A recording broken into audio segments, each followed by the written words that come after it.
Assalamualaikum warahmatullahi wabarakatuh. Bertemu kembali dengan 253 Catfish Farm. Oke, hari ini adalah hari budidaya ikan lele yang ke-75. 75. Aduh, masih sedikit perlu waktu kayaknya untuk panen. Agak mundur, tapi nggak apa-apa, yang penting ikan sehat. Saya itu di depan sedang mau bikin kolam. Nanti kalau udah jadi, kalau misalnya besok atau lusa jadi, saya pengennya ini ikan dipecah biar pertumbuhannya lebih cepat. Ya kalau kolamnya jadi gitu, jadi dipecahnya di 2 kolam atau 3 kolam itu biar pertumbuhannya lebih cepat. Tapi gimana, ntar aja. Oke, sekarang warna air kolam sudah merah ya, dari kemarin udah merah. Tapi oke ya, kemarin itu ada yang nanya karena saya bilang dari dekat pun nggak bau, tapi ketika kita masukkan tangan terus ada bau yang menempel, itu baunya seperti apa? Ada yang bilang bau comberan ya. No, enggak bau comberan kayak gitu, baunya cenderung kekecut, bau fermentasi tape yang tapi udah yang lama banget gitu. Oke, jadi baunya nggak kayak gitu. Tapi sekarang barusan saya coba masukkan tangan, ternyata baunya udah nggak ada, dan saya nggak aplikasi apa-apa, nggak ngelakuin apa-apa. Tiba-tiba baunya hilang dan tiba-tiba baunya datang kembali. Oke, mungkin karena pengaruh panasnya juga. Oke, sekarang saya mau bahas ini aja, komentar yang masuk di ini saya channel ini. Oke, jadi manfaatnya sebenarnya teman-teman bisa belajar juga dari komentar yang sudah ada gitu. Oke, kita mulai saja. Ini yang pertama. Oke, ini sudah ada. Yang pertama itu ada dari Panasir Rambe. Assalamualaikum Mas Arif, udah coba Mas budidaya NWS, namun setelah seminggu pengaplikasian 20 menit fermentasi tidak probiotik dan ada gula merah, air kolamnya jadi bau ya Mas, baunya nyebar hingga radius 7 meter.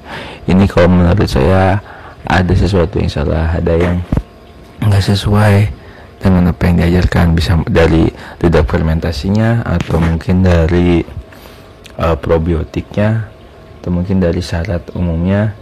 Ya, ini nggak boleh kena matahari. Yang di sini dia juga bilang set tebar. Nah, kalau sinar matahari harus kena air kolam ya Mas. Ya tentu itu kalau di NWS wajib. Oke. Yang kedua ini dari Rosyad Fon. Bisa jadikan bahan artikel blog, enggak Pak, videonya boleh aja, tapi nanti kalau misalnya ada yang mengaplikasikan hasil tulisannya, saya nggak bertanggung jawab dan saya minta sumbernya ditulis. Mas, dulu pertama kali tebar benih ukuran berapa? Kalau misal ukuran 23 sebaiknya dikasih pelet 888 apa yang 999. Ini saya lupa lagi jenis pakannya apa. Tapi coba dicek aja di video saya yang tentang pakan itu. Seingat saya sudah bahas. Oke, dari Pak Ardi Alamsyah, Alsyam, bisa juga diaplikasikan kalau tidak pakai aerator Mas. Bisa, tapi nggak bisa tebar padat. Oke.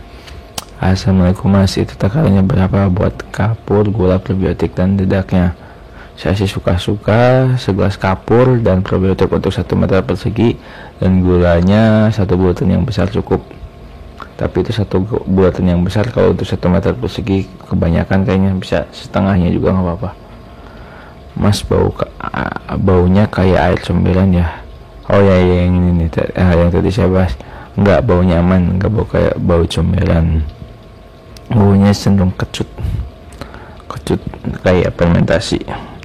Oke Mas, mau Pak Oot kira-kira buat budidaya ikan apa aja yang bisa diterapkan NWS ini Kang?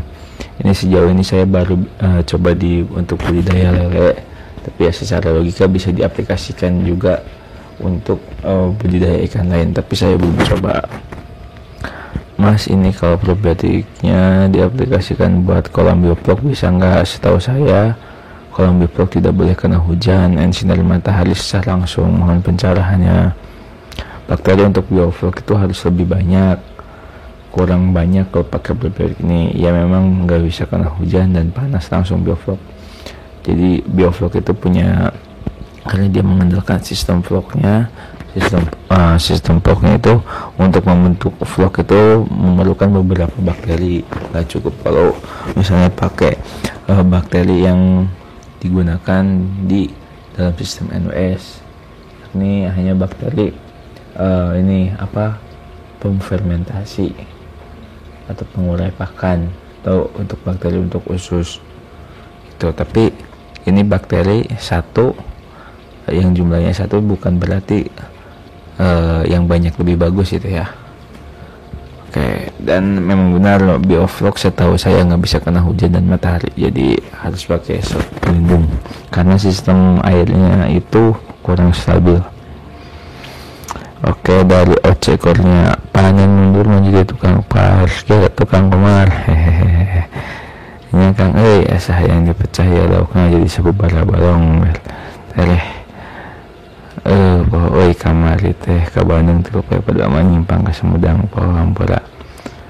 Oh, pantesan hadir di YouTube tes laporan ka Kang Emusnya. Nyata laporan ka Kang Emus ngecek pasar. Itu dari Sumedang ya, dari Sumedang. Dari Nurholis, itu ikan nggak pernah digrading dari bibit ya nggak digrading, sebab saya ambil benihnya ukuran ya cukup besar, ukuran 79, sedangkan dari itu makin besar kanibalnya makin berkurang, walaupun memang masih ada kanibal seperti itu. Kalau misalnya tebar dari ukuran misalnya 46 atau 34, tentu harus melakukan grading. Terus itu air sudah merah, kalau kena air hujan jadi balik coklat keabu-abuan apa tidak seperti coklat muda. Jadi kalau misalnya ada perubahan warna kayak gitu, berarti ada air yang masuk ke kolam itu terlalu banyak. Tapi kalau misalnya pakai overflow masih bisa dijaga.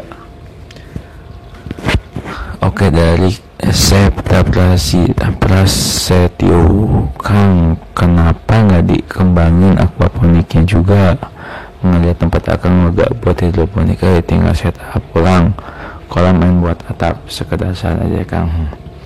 Bukannya nggak mau, tapi modal masih tarik menarik nih.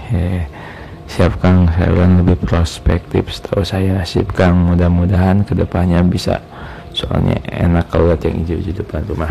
Insya Allah semangat terus. Sip Kang, makasih banyak supportnya. Sama-sama Kang, saling support aja biar barokah. Sip Kang, Kang pakai aquaponik juga. Oke.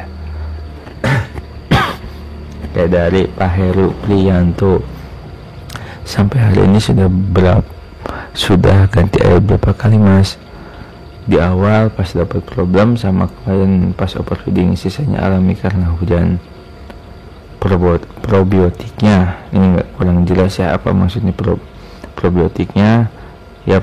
Saya jawab aja, probiotiknya rutin seminggu sekali. Dari Arlini Wijayanti, Mas, saya mau tanya, tanggal 1 kemarin saya tebar lele dengan pada tebar yang disarankan. Setelah beberapa jam ada yang mati, hampir 40 ekor. Kemudian hari berikutnya sekitar 10 ekor, hari ketiga 5 ekor. Sekarang alhamdulillah nggak ada yang mati, namun lele terbanyak yang mengantung, terutama di malam hari. Kalau dikasih makan masih lumayan. Terus itu kenapa ya kematian di awal itu?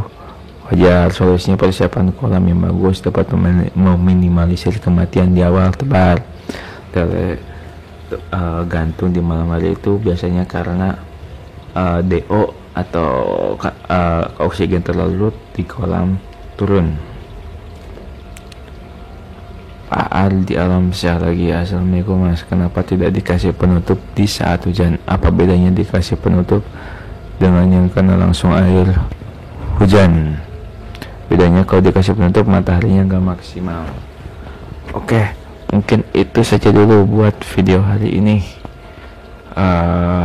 karena masih banyak sekali komentarnya. Oke, assalamualaikum warahmatullahi wabarakatuh.